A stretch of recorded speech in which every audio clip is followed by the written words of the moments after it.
Nos decía Menéndez Pidal que la perpetua pesadilla de todos los gobernantes visigodos de aquellos tiempos fueron siempre los pueblos de las montañas cántabras. Bueno, de los pueblos de las montañas cántabro-pirenaicas. Esto lo decía Menéndez Pidal, lo dejó escrito, además, ¿no? Por otra parte, uno de los más autorizados historiadores de aquella primitiva Castilla, de aquellos primitivos tiempos en los que nacía Castilla, primero como condado y luego como reino, que fue Fray Justo Pérez de Urbel, decía: aquellos hombres son los descendientes de los cántabros rebeldes y de los vascones, siempre indóciles a todo yugo. Por eso odiaban la ley de los godos, contra la cual habían luchado sus padres cuando se las imponían los reyes de Toledo. La odiaban como un símbolo de su servidumbre, como un yugo que estaban dispuestos a sacudirse de encima.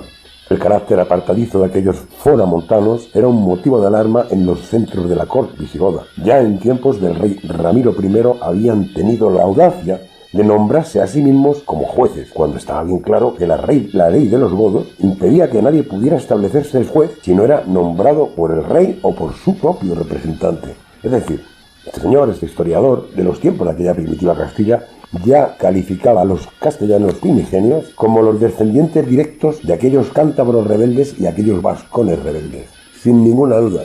Y de ahí para abajo hasta llegar a la Sierra Guadarrama. De ahí para abajo, la muy noble y maravillosa y amada para mí tierra castellana, castellano-leonesa, que como decían estos historiadores, pues no son más que los descendientes, los hijos de aquella rebeldía de los vascos y de los cántabros. Y es que efectivamente los cántabros y los vascones, refugiados de la vieja Celtiberia, compartían con ellos desde antiguo un mismo espíritu de libertad.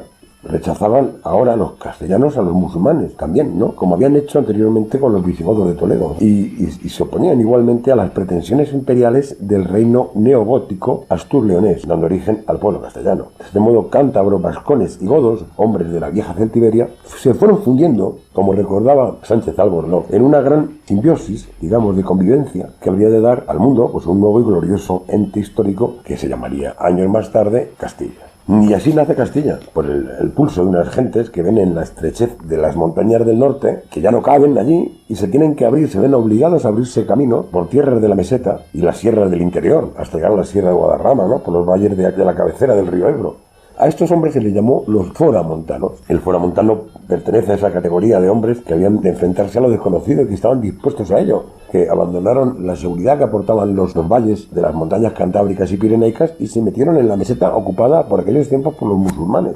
Sabía que era arriesgado. La conquista de la meseta es una tierra periódicamente hollada por la caballería mora, con sus terribles aceifas. Si alguien no sabe lo que es una aceifa, nada más que tiene que ver un vídeo que hay en este canal, en el que Eduardo García Serrano explica lo que eran aquellas cosas. Eran hombres, por lo tanto, que luchaban y con una mano llevaban la espada mientras que en la otra pues estaban cultivando la tierra o la utilizaban para poner ladrillos y construir una humilde casa, ¿no?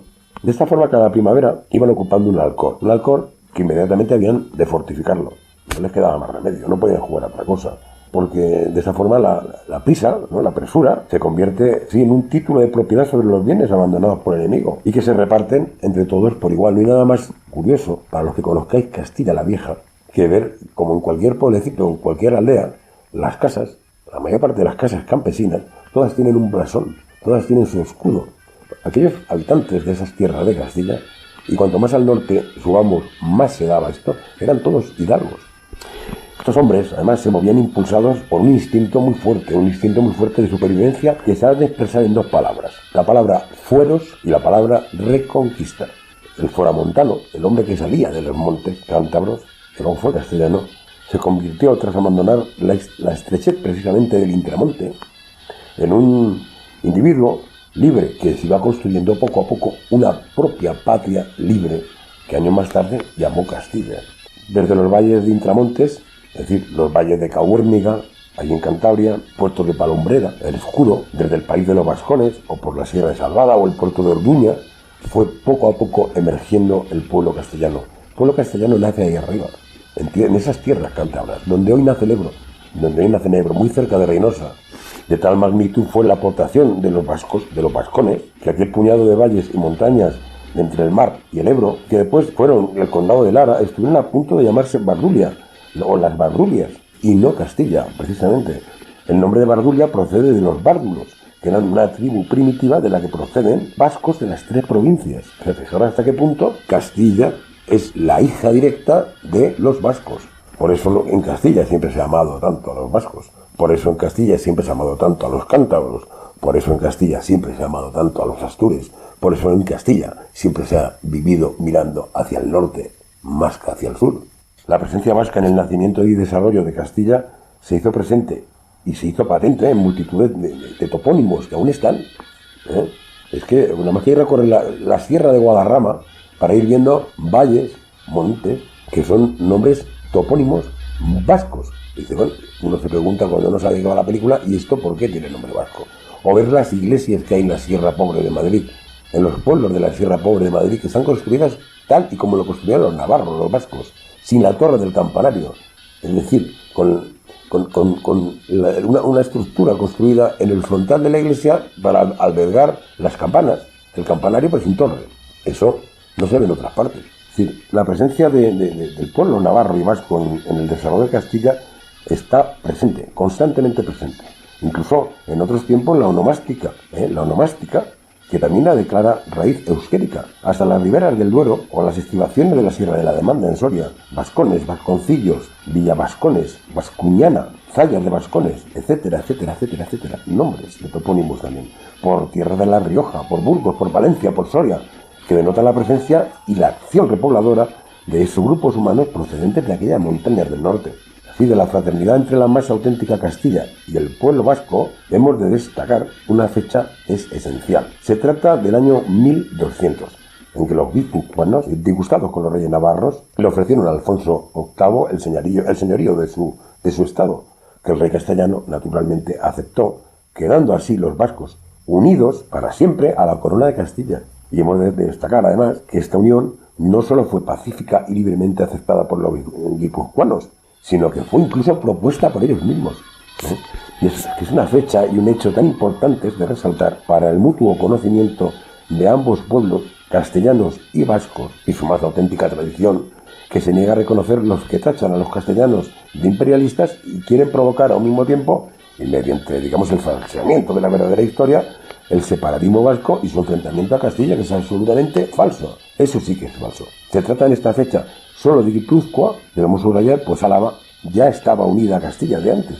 Desde el nacimiento de la propia Castilla, Álava siempre estuvo unida, en el que tuvo parte importante, siendo precisamente Fernán González, que es el conde de Castilla, que declaró, digamos, la independencia, el conde de Castilla, que hizo que Castilla dejara de ser un condado y se convirtiera en un reino, siendo él a la vez señor de Álava. O sea que con esto ya se explica todo. Fernán González no solo de la conde de Castilla, sino el señor de Álava. Los fueros y las instituciones castellanas, las merindades y comunidades de villa son también una clara expresión de este parentesco de los pueblos castellanos y los vascos.